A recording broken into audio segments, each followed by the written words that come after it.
안녕하세요. 수지미래 산부인과 원장 이용호입니다.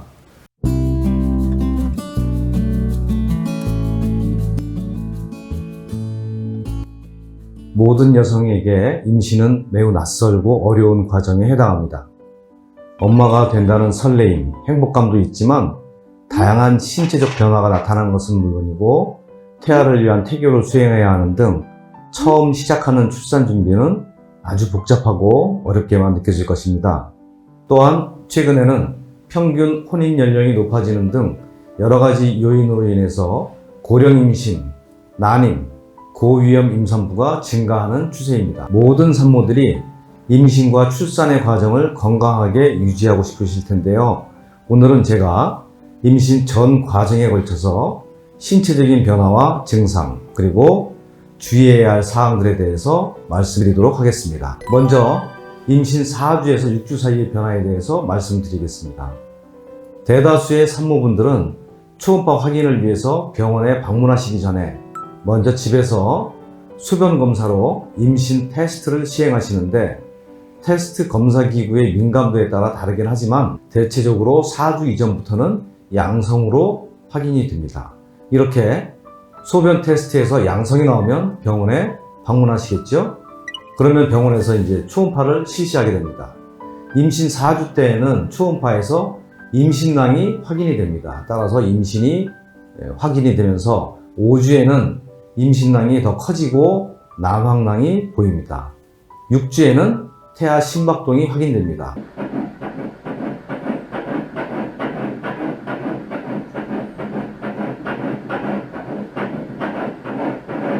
이렇게 순차적으로 변화가 확인되면 정상적으로 임신이 진행 중인 상태인 것입니다. 하지만 변화가 없거나 오히려 임신낭이 작아지는 경우, 이런 경우에는 유산 가능성을 의심할 수 있습니다. 또한 임신낭이 보여야 할 시기에 보이지 않는 경우, 이런 경우에는 자궁의 임신을 의심할 수도 있습니다. 6주 차에는 임신 초기에 해당하는 시기입니다. 이 시기에는 임신 초기 검사를 실시하게 되고 약물 복용에 관한 상담이 이루어지는 시기입니다. 우선 임신 초기 검사에 대해서 설명드리도록 하겠습니다. 임신 초기에는 다양한 검사를 시행하게 됩니다. 임신 초기 검사의 목적은 첫째, 산모의 건강 상태를 확인하고 둘째, 태아의 안전한 임신 유지 및 건강한 출산을 위해서 꼭 필요합니다. 검사의 종류에는 빈혈 검사, 간염 검사, 성병 검사, 갑상선 기능 검사, 풍진 검사, 톡소플라즈마 검사 등이 있습니다. 여기서 특히 풍진은 3일 홍역이라고도 알려져 있는데 발진, 열, 인후통 등의 증상이 있으면서 임신 중에 만약에 산모가 감염이 된다면 태아에게 기형이 발생할 수 있습니다. 기형의 종류는 백내장, 심장질환, 청력장애, 소뇌증, 발달장애가 나타날 수 있는데요. 대부분 얼굴과 상체, 심장질환까지 포함해서 상체 부분에서 아주 큰 기형이 일어나는 것으로 알려져 있습니다. 이러한 풍진은 12주 이전에 산모가 감염이 되어서 태아에게 감염이 되는 경우에는 약 태아에서 80% 이상에서 기형이 발생하는 것으로 알려져 있고 13주에서 16주 사이에 만약에 감염이 된다면 태아의 약 20% 정도에서 기형이 발생하는 것으로 알려져 있습니다. 그런데 16주 이후에 감염되는 경우도 있을 수 있을 텐데요. 대부분은 이상이 없는 것으로 알려져 있습니다. 또한 톡소플라즈마는 기생충입니다. 기생충인데 개나 고양이의 침이나 배설물, 날고기, 오염된 물 등을 통해서 감염이 되기 쉬우며 그로 인해서 태아에게 어떤 영향을 미치느냐, 유산이 되거나 뇌에 물이 차는 수두증, 안구염증, 뇌 발달 장애 등이 나타나기도 합니다.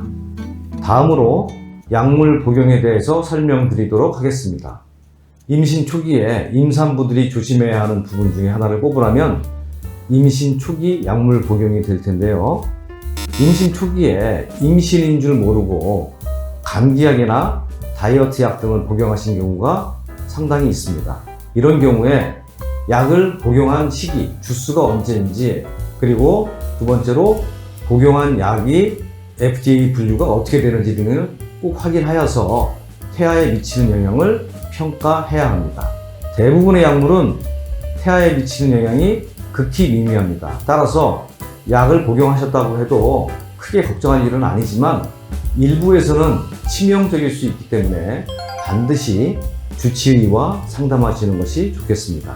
또한 임신 전부터 앓고 있던 질환 때문에 복용하던 약물, 예를 들면은 면역 억제제라든지 호르몬 제제, 당뇨약, 고혈압약 등은 반드시 주치의와 상담을 하고 복용을 하셔야 합니다. 다들 아시겠지만 술과 담배는 FDA에서 기형을 유발시키는 약물로 지정되어 태아에게는 절대적으로 위험합니다.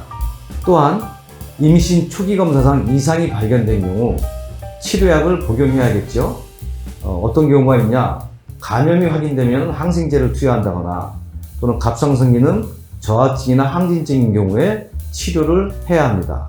그리고 산모보다는 태아에게 꼭 필요한 약물들이 있습니다. 이들 약품은 반드시 복용하는 것이 좋습니다. 첫 번째로 엽산입니다. 엽산은 기형아 예방, 특히 신경관 결손증의 예방에 아주 필수적입니다. 신경관 결손증은 신경을 싸고 있는 관, 즉 두개골이나 척추에 결손이 생기는 질환입니다. 유럽 등지에서는 약 1%의 비율로 발생한다고 알려져 있지만 중국이나 일본, 우리나라 같은 동아시아 지역에서는 발생률이 0.1% 정도로 상대적으로 적습니다. 신경관 결손증의 예방 목적으로 엽산을 보통은 400 마이크로그램을 복용하지만 이전에 기형아를 임신했던 경우 또는 기형아의 가족력이 있는 경우는 400 마이크로그램의 10배인 4mg을 권장합니다.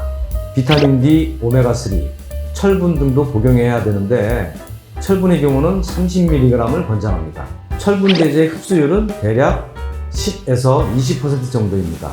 흡수율이 굉장히 낮은 것으로 알려져 있고요. 그렇기 때문에 나머지 흡수되지 않은 그 철분 제제 때문에 생기는 부작용이 있을 수 있습니다.